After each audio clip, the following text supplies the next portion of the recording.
Hey everyone, welcome into another episode of No Holds Barred here at the Toronto Sun. Rob Wong, joined alongside by Postmedia wrestling writer Jan Murphy. WWE is returning to Canada early next year with Smackdown in Montreal on January 23rd, Saturday night's main event the following night at the Bell Centre, and then 2 nights later on January 26th, it is Monday Night Raw in Toronto at Scotiabank Arena. Our guest today can be seen on SmackDown, and they've got a huge tag team match coming up this Friday against Rhea Ripley and Damian Priest. They are the dynamic duo of Aleister Black and Zelina. Great to chat with you guys today. Thank you for having us. Thank you. Yeah, absolutely. I know it's a busy time of year, so we appreciate you making the time. And I know, Aleister, you've spoken in the past about how there were plans to have the two of you together on screen, but it hasn't worked out until now. It's been a couple of months now. Aleister, we'll start with you. How have you been enjoying being on screen as a duo? Good. We talked about this briefly before that I'm glad that it happened now versus 5 years ago. I think the time in between where she got to spread her wings a little bit as a singles competitor and do a lot more and gain that experience and gain that crowd riling behind her, and me in my absence doing other things, has allowed us to kind of develop in a different way. And I feel that right now was the perfect kind of time to kind of blend all that together. I think if it was 5 years ago, it wouldn't have had as been as grounded and as rooted and perhaps understood by ourselves 5 years ago versus how it is now. And Zelina, how has it been for you? It's been great. I think, again, there's been different installments of Zelina. And I think a lot of people were afraid that once I got with my husband that I would be back in the manager position, but I want to make it clear that that's not the case. I'm still a singles competitor. I'm still very much but it's just a different twist on her now because Zelina has had different, like I said, installments. She's obviously has been a manager in the past. There was Queen Zelina, LWO Zelina, but now I feel like this is a Zelina that people are getting to know on a whole different level, but has always been there. Aleister, you talked about your absence. Returns are certainly a lot more fun than departures. What were the emotions for you coming back the first time? So obviously there was a lot of anticipation building, and for myself as well as like the fan base. I think obviously long before it happened, people were getting clued in by the visuals that were being presented and stuff like that. So, there was some heavy shoes to fill in that regard because, at that point, like I'm 39 years old at that point, and you're like, wow, you're coming back at 39 years old. And, what's left of you as Aleister Black, especially because, I was in the main roster, and obviously in NXT there was, a lot going on, main roster, and more in a limited capacity. So you wonder what remains. The day itself was exciting. It was nerve-wracking, but it was a moment where I stood backstage and I was listening to some music, and I kind of stood in the busiest part of it.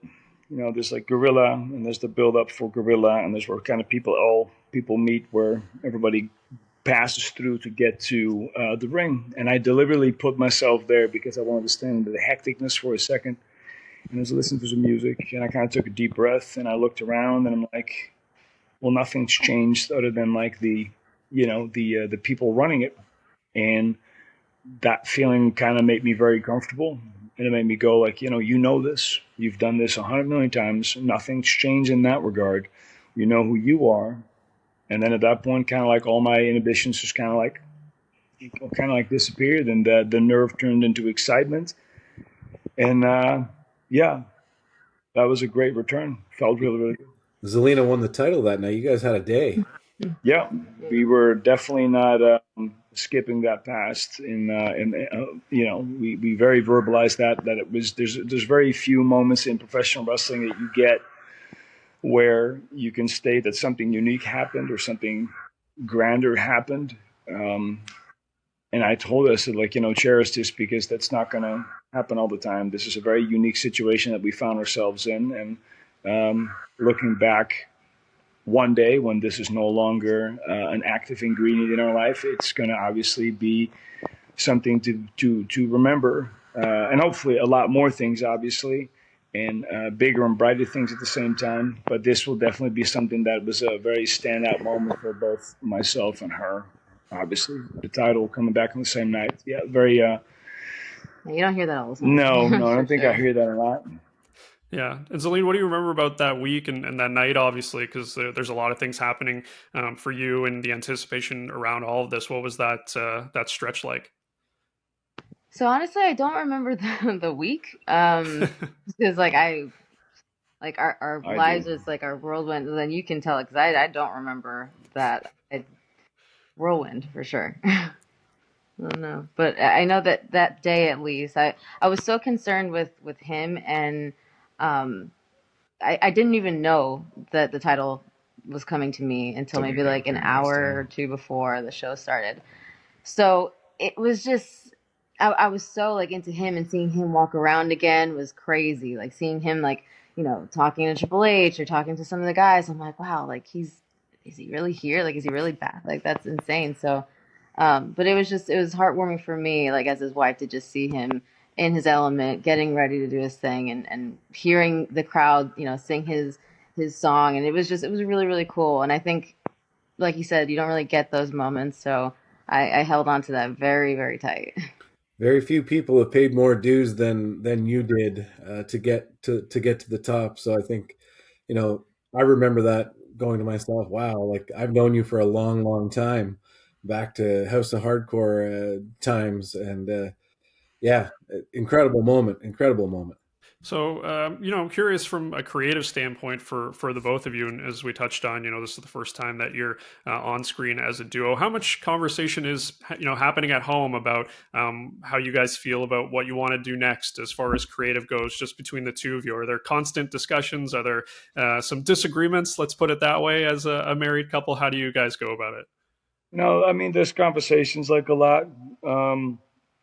Obviously, you know, we have the school that we teach that we teach and train in, and even often as we, you know, venture into the gym, like the conversations steer a lot to, like, you know, what we should do next, or like, what do you think of this idea?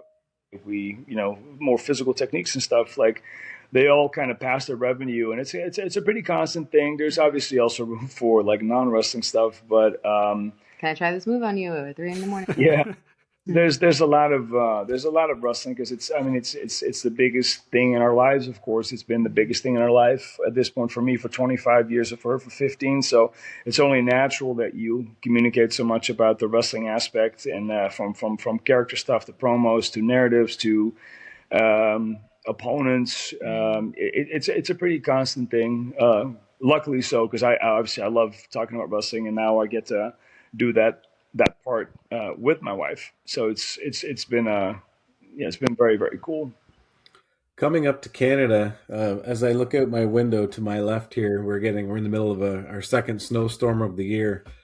Uh, I hope you're ready for that. First of all, in the opportunity to come up here, the fan base is very different up here. Montreal is probably one of the craziest fan bases that you'll ever encounter in anywhere in the world. You know, what are you most looking forward to? And don't tell me the snow.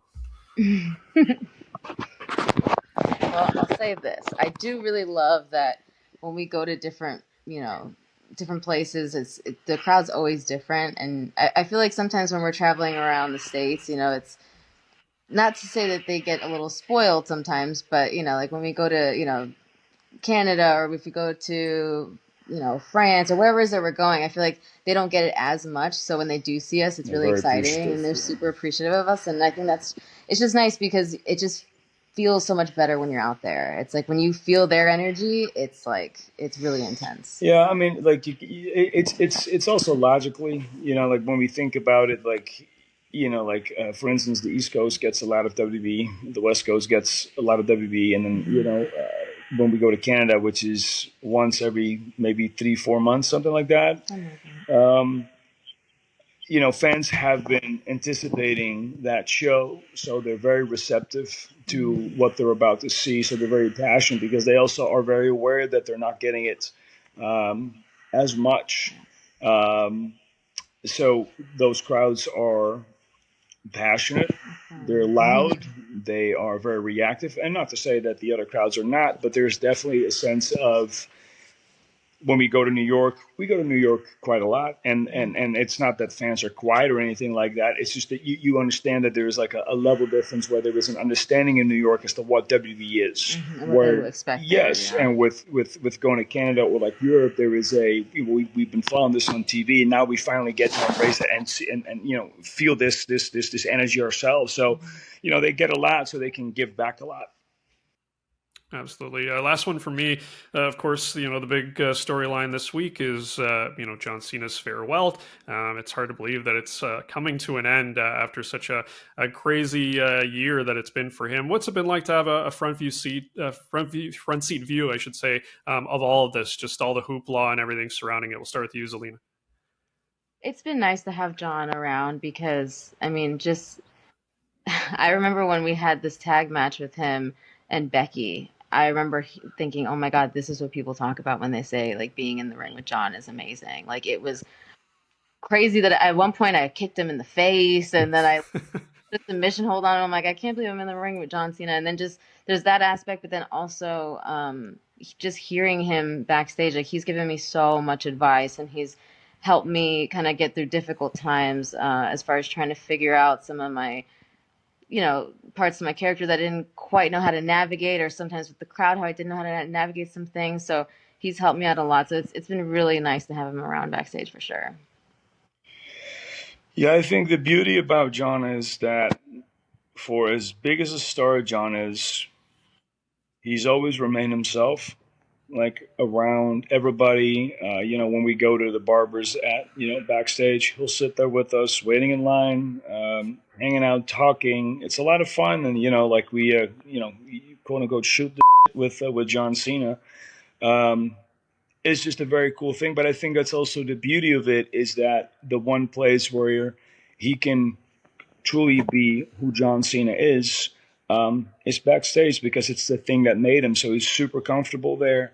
And it's just nice to see someone of his stature being so down to earth and so calm, and having time for everybody, being kind to everybody, and having the patience to answer your question, but also is not afraid to just have like a fun conversation about whatever is going on in his world or in your world. So it's been it's a really cool experience to have been witnessed that for me, obviously, for the past few months, and for a lot of people this last year who have been experienced that his whole year now. So it's been great.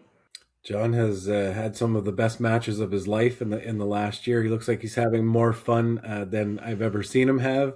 And then he gets to leave and be like this peacemaker character who's the complete opposite of the wholesome good guy that he's been for so long in wrestling. So yeah, incredible run. Yeah, it's been awesome to watch. Thanks so much for the time today, guys. Good luck. You can see our guests with a match coming up on Friday on Smackdown against Damian Priest and Rhea Ripley. And don't forget, WWE returning to Canada in January on the 23rd and 24th with Smackdown and Saturday night's main events, and then Raw on the 26th in Toronto. Aleister, Zelina, thanks so much for the time today.